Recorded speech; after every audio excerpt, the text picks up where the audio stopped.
Hello, everybody. Good to Erev Shabbos. Ephraim Schwartz calling you here from Eretz Yisrael. Beautiful city of Carmiel. Beautiful blue skies outside today, as you can see, hopefully. And spring is in the air, Mirz Hashem. We're getting closer and closer. Mevarchim Shabbos Chodesh Adar this week. Hopefully the month of Simcha. And we certainly could use a lot of that in all of our lives these days. Because it's been kind of depressing, to be honest. I was talking to somebody this past week, and he says to me, hopefully I'll be able to come to Eretz Yisrael soon, and this thing will be over quickly, and I'll see you again. We can tour together. And I told him, ironically, that I don't think that this is going to, we've passed the point of being over quickly already. Almost a year now that we're suffering from this pandemic, and we just want it to be over. We want it to end already. It seems endless these days that we're going on. We're entering our fourth week of lockdown here. Barely remember what my shul looks like anymore. And with that, we come to Parshas Yitro. And as I say, every week the Parsha gives us some type of insight, something that we could draw from, to draw strength from, draw chizik from. And this week particularly, I saw a beautiful, interesting idea that hopefully will give us some type of solution, because there's a lot of grumbling going along. They say a story of one of the Aguda conventions. The Chabiner Rav got up to speak after all the different rabbis are getting up one after the other, talking about all the problems and the crises and the issues in Klal Yisrael. And he got up and he said a word from this week's Parsha. It says, by Yitro, it says, why was he called Yitro? The first Rashi tells us, right, he had 10 names. And he was called Yisro. One of his names was Yeser, because they added on a parsha in the Torah for him. Right? What's the parsha of the Atotechza, and you shall see. And where Yisro advises Moshe Rabbeinu about how to set up the court system. And the Chabiner Rav says, I don't understand, why is it Rashi say the parsha is called the Atotechza? The speech that was added on by Yisro really starts before that, where he tells Moshe, Lo tova davar, this is not good, Ashetarza novel tibol, it's going to ruin everything. Ata, you and the people, it's kikaved mimcha, it's too hard for you. So he said, because the parsha of Yisro doesn't start with all the kvetching and the whining and the crises and the terrible, and everybody's saying the problems. That's not a chiddush. We can all say problems, right? The parsha of Yisro that was added is va'ata techazeh, coming up with the solutions, coming up with an idea that can hopefully take us out of this. And with that note, here is an idea I think that is just phenomenal, that this can be really life-changing if we think about it. When we enter the Aseres HaDibros, Rashi tells us on the pasuk, the verse begins. It says, the pasuk tells us, there we are, B'chodesh HaShlishi, on the third month, so the says Bnei Yisrael Meretz Mitzrayim, when the Jews left Mitzrayim, Bayom Hazeh, on this day they came to Midbar Sinai. So Rashi notes that it's strange. What's Bayom Hazeh, on this day? It should say Bayom Ahu, on that day, right? Meaning they came to Mitzrayim on that day. That was the day they came, right? What's Bayom Ahu, on this day? Ella, right, it's teaching me Shiyu Divrei Torah Chadashim Alecha Ki'ilu Hayom Nazanu. That every single day we should believe that the Torah was given to us on this day. Every day we have to believe that it's given to us anew, right? Similarly, Rashi is not the only place that Rashi says this. When we recite the Shema every day, right?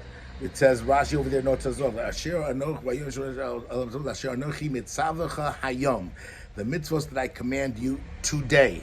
And over there, Rashi as well says, Mitzavah eschem hayom sheyu alechem ki chadashim, it should be new to you, ki ilu shamatem bo bayom, as if it was given to you on this day. And the question, of course, is that, what does that mean? It was given to us on this day. There's a story, a joke about this person that comes to shul Erev Shabbos, and he realizes that he has $500 in his pocket. Oh no, what am I going to do? How am I going to, I can't take it home with me, obviously. Where am I going to put it? So he has a chumash over there, and he takes the $500 and he's going to stick it inside of the chumash, and he decides, what he'll do? He'll put it inside of the pasuk and the Aseres HaDibros. It says Lo Signov right over there on the pasuk, and he sticks it in there right by that verse. And that way he figures if anybody finds it, at least they'll think twice before stealing it. He comes back Motzei Shabbos, he opens up the Chumash, and the $500 is not where he had placed it.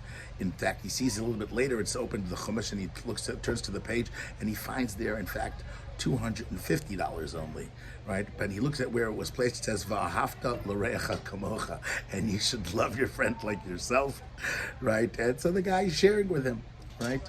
But people do have errors. We all sin. The reason why we all sin is because we forgot.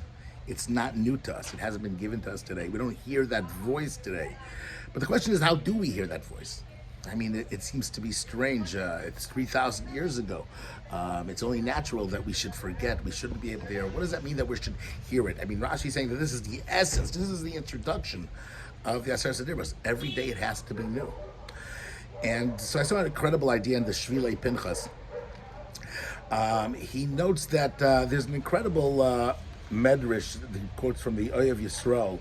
It says by Avram Avinu, Ekev Asher Shama Avram Bekoli, because Hashem has listened to Avram, listens to my voice, right? And the medrash over there says, Ein Yom V'Yom She'ein HaKadosh Baruch Hu Mechadesh Halachos Bebezdin Shel Mala. There is not a day in heaven that Hashem doesn't say new Divrei Torah in heaven.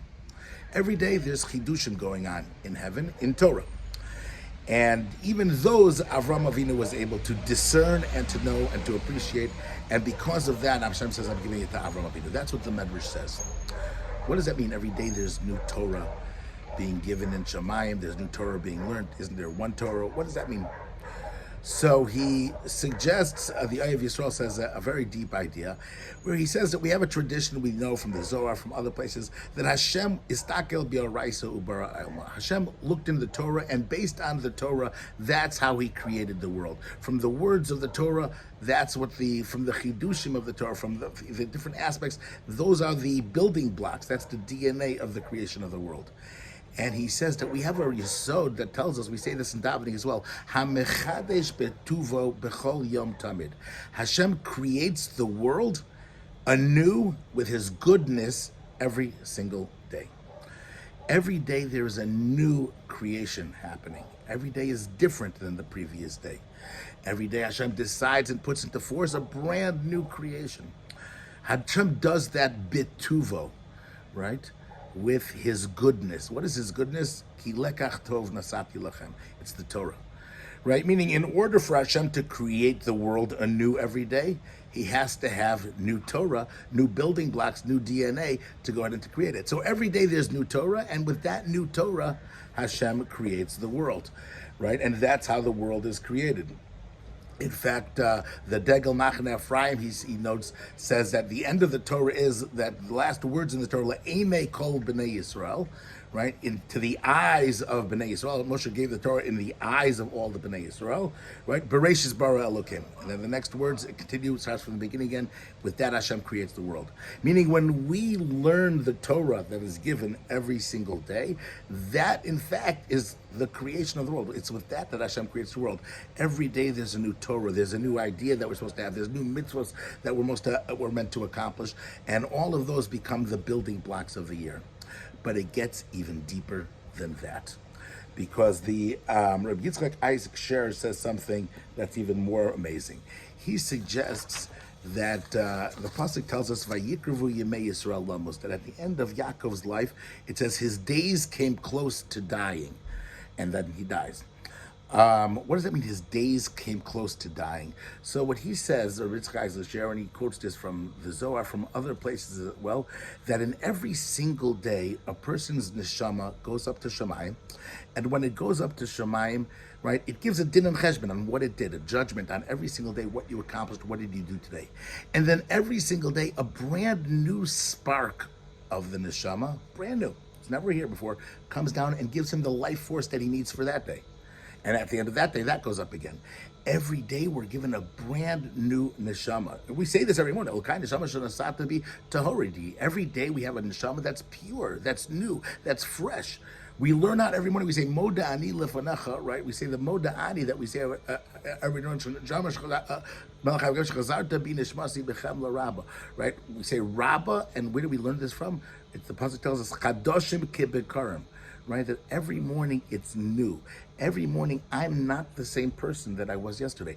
Every morning I have a brand new soul. That brand new soul is meant to tap into the brand new Torah that I hear every single day.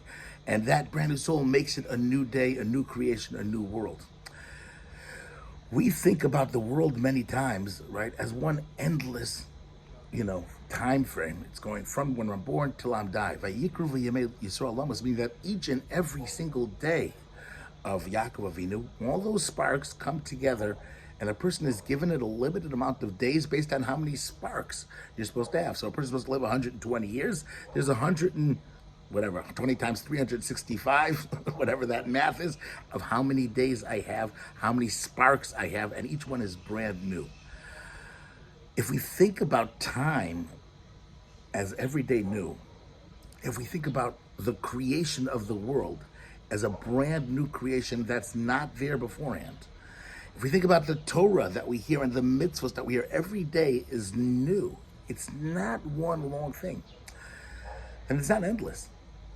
Nothing is endless. Everything is a new creation every day, again and again and again. It's an incredible idea to think about how we wake up in the morning. We say these words every day when we get up in the morning. Moda Ani. I have a new life. I've given a new soul. I'm not tainted by the garbage from yesterday. Yesterday's world was yesterday's pandemic that Hashem put in the world. It was yesterday's COVID. Today, it's a brand new world. It could be a world without COVID, if we're able to go ahead and to bring that. We're told in the Gemara, tells us that Rabbi Yeshua ben Levi meets Mashiach, and he says to him, when are you going to come? When are you coming already?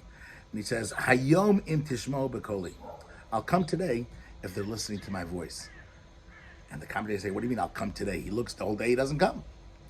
And he says that every day has an idea that it's a brand new ability for Mashiach to come. So the Geula can come. Just because he didn't come yesterday, just because he's been going to come the day before, each day was a new deal. And if we listen and we hear that voice, if we hear that voice as Sinai, and we're like once again at that point, we're on Mount Sinai, and we appreciate that Hashem is talking to us every day, then we can bring the Geula. We can have that same revelation that we had at Har Sinai. An amazing idea, an amazing new world that we're looking at. And Amir Hashem, if we hear that Torah, we'll be zeicha soon to hear Mashiach, to see Mashiach, to see that great revelation.